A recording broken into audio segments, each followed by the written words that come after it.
આજે આપણે જઈ રહ્યા છે નર્મદા જિલ્લામાં આવેલા ઝરવાણી ધોધની મુલાકાતે।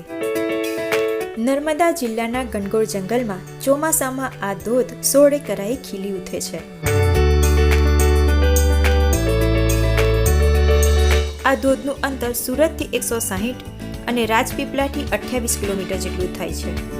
જો તમે સ્ટેચ્યુ ઓફ યુનિટીની મુલાકાતે જઈ રહ્યા હોય તો આ ધોધની મુલાકાત પણ ચોક્કસ લેજો, કારણ કે સ્ટેચ્યુ ઓફ યુનિટીથી આ વોટરફોલનું અંતર ખૂબ જ ઓછું છે।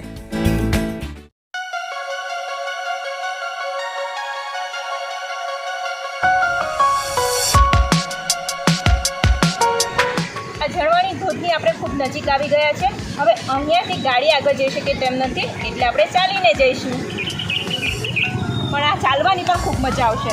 તો ચાલો।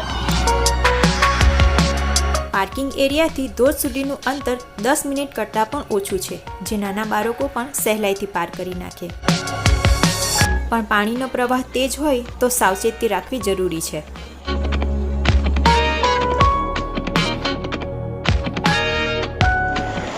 જેવું આપણે ચાલવાનું સ્ટાર્ટ કરીએ એવું જ પહેલાં પાણીનું વહેણ પાર કરવાનું આવે છે।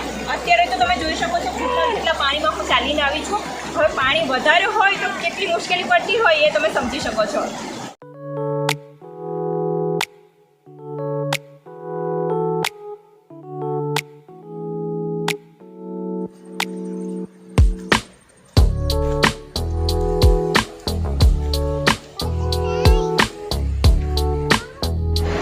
મેં કીધું હતું ને શરૂઆતમાં જ કે ચાલવાની પણ બહુ મજા આવશે, તો આ ચાલવાની મજા તમે જોઈ શકો છો।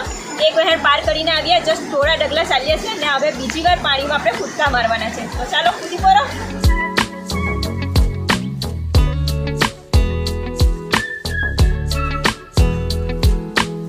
લીલા લીલા જંગલમાં ઠંડા ઠંડા પાણીના વહેતા આ વહેણમાં છપછપિયા કરતાં કરતાં આપણે ધોધ સુધી જવાનું રહે છે।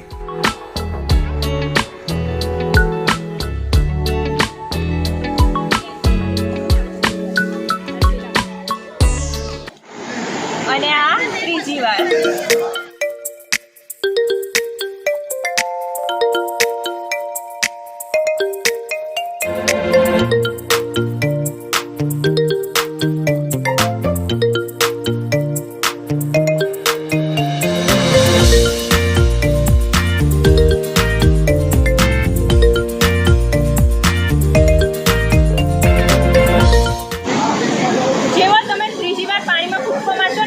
સીધો ઝરવાણી ધોધ તમારી આંખમાં ઝીલાઈ જશે, જોઈ લો।